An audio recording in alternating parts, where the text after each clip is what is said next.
Okay, everybody, here we go, part 2. This is going to be Spiderman and his amazing friends. This is the second team base of these con exclusives, counting your store prizes. I really wanted to get a Shumagora, but my local store was charging $50, which is a little bit higher than eBay, and just on principle, I couldn't do it. This looks pretty interesting. This one appears to come with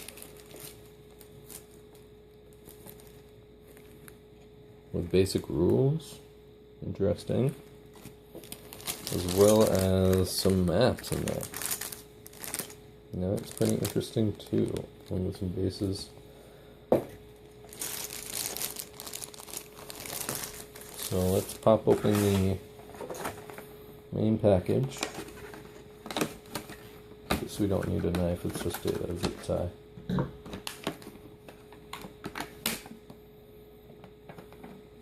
Has a little protective plastic on there. That's interesting. And this pulls off. Looks like Bobby Drake is already off his base. The Iceman. Oh, look at that. I didn't even open this one and it broke. That's lame. So that means I'm 2 for 2 right now. Phantom Stranger in my last video broke while I was trying to pull the base out of the package.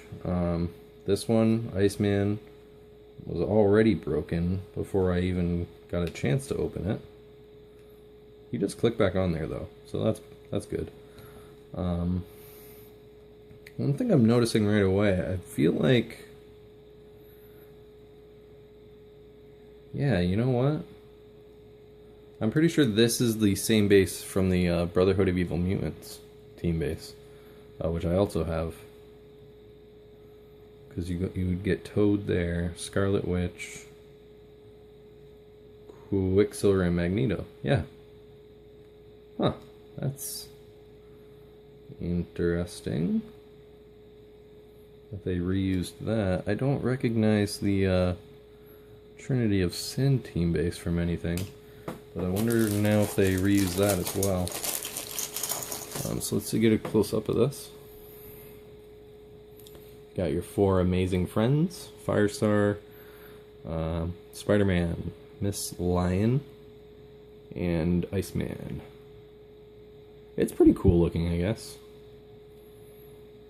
It's pretty cool.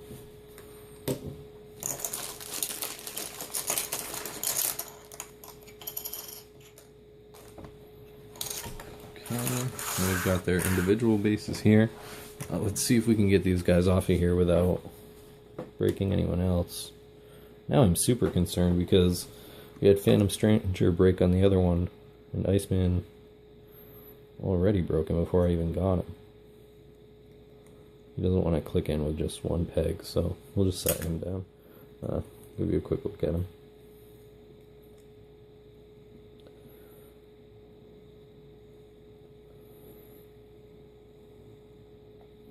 There you go. So that's your Iceman sculpt. He clocks in at 115. I guess we didn't really look at the team base, what it is. So we're doing 380, 280, 180. So you're either playing it at 200, 300, or 400 points if you have all the characters attached. Let's pop off Miss Lion. We'll probably never get her back on here. Toad was a pain in the butt to get onto the Brotherhood of Evil Mutants team base. It's Miss Lion. She's actually just on a little token. She's not on a click. And if you can see, she has 15 points.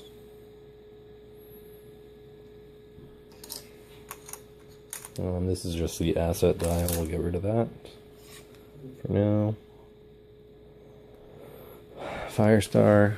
In my Brotherhood of Evil Mutants base, my Scarlet Witch came broken. They don't seem to do very well with these team bases, I guess.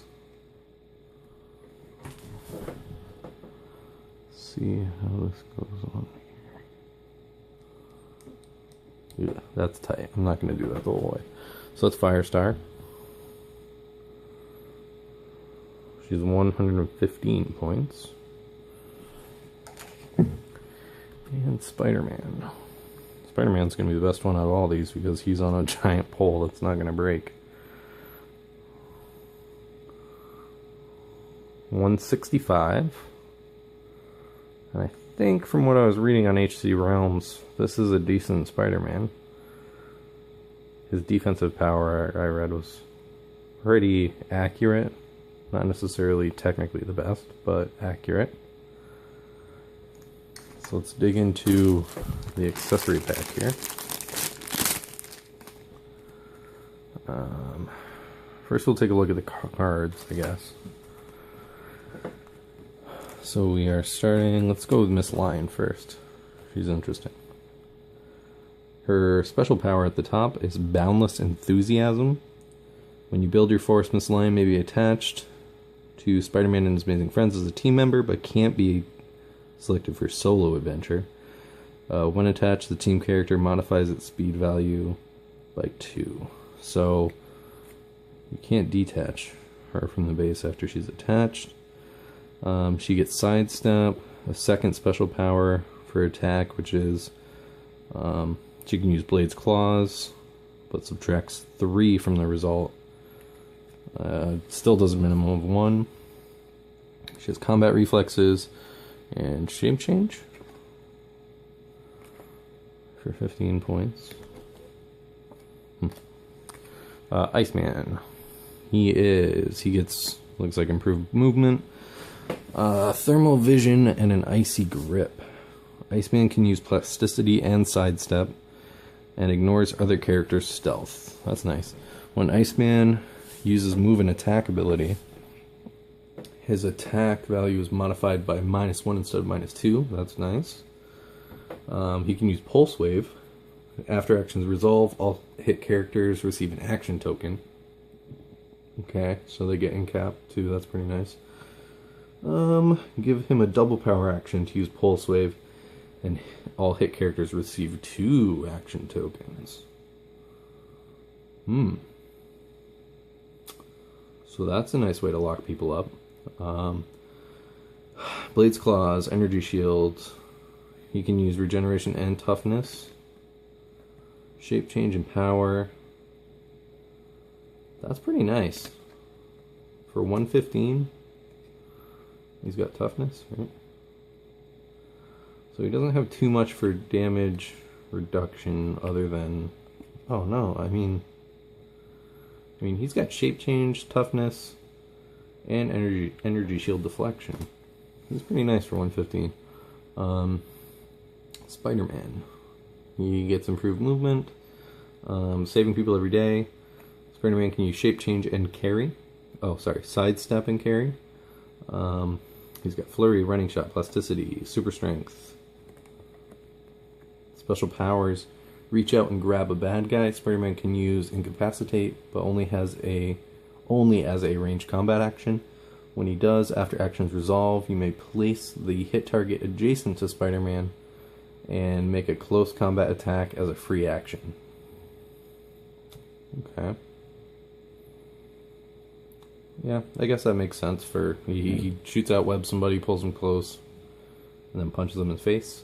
Unhittable Me. Spider-Man can use super senses, but he succeeds on a 4-6. That's nice.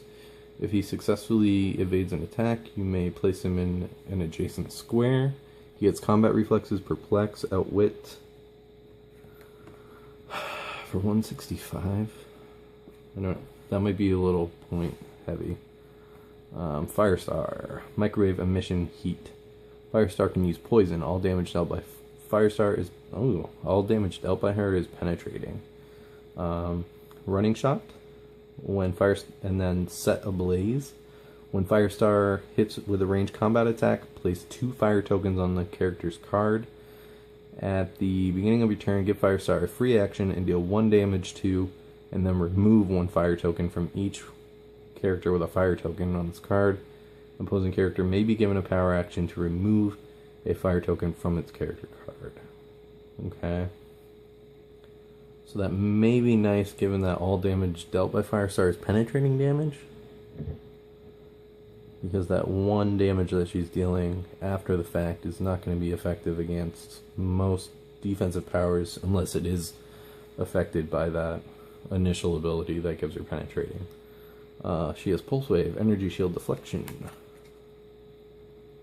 and Range Combat Expert. So that's nice. For 115,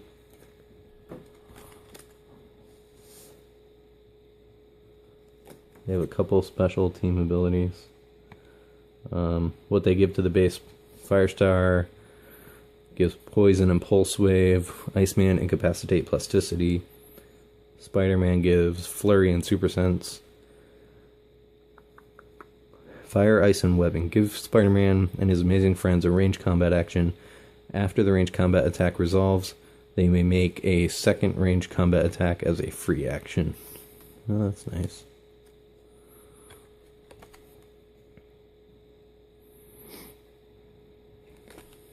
Yeah, so and then they've got a couple more abilities, so I'll just set those up here. So pause now if you want to read all of that. There's another one down here. No, oh, two on this page actually. So pause. Let's take a look at this map. Looks like at least one of them's outdoors. Liberty Island.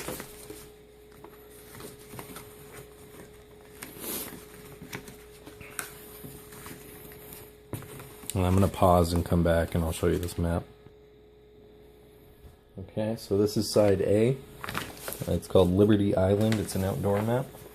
It does have some special terrain up here on the Statue of Liberty. It says orange squares are lofty terrain. Characters occupying lofty terrain treat it as elevated terrain and treat non-lofty terrain as grounded terrain. Characters occupying elevated terrain treat lofty terrain as elevated terrain as if they were grounded. Squares labeled with an orange A or B are considered adjacent for movement purposes to other squares labeled with an A or B.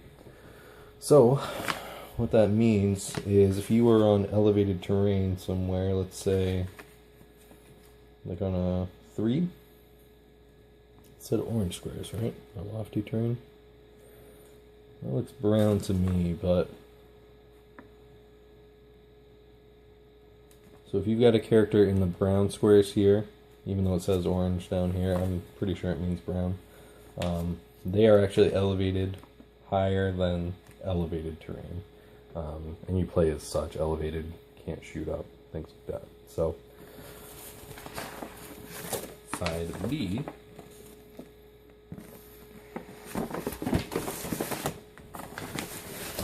is more of a, I don't see anything special on this side. It is called Xavier Mansion's Grounds. It's indoor and outdoor.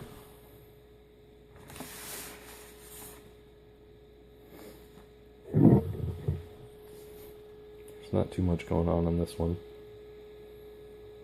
I'll get another view of over here. Hopefully capture the whole thing. So you can see it's all low terrain, except in the very center where you get that super elevated terrain. If you just saw, you can see my surge over there. Yummy. I do have a review of that on another one of my channels if you want to check it out. In the meantime, I think that just about does it for these two team bases. So let me know what you think. If you want to see anything specific on any of the characters, or if you don't think I covered anything, just let me know in the comments, and catch you later.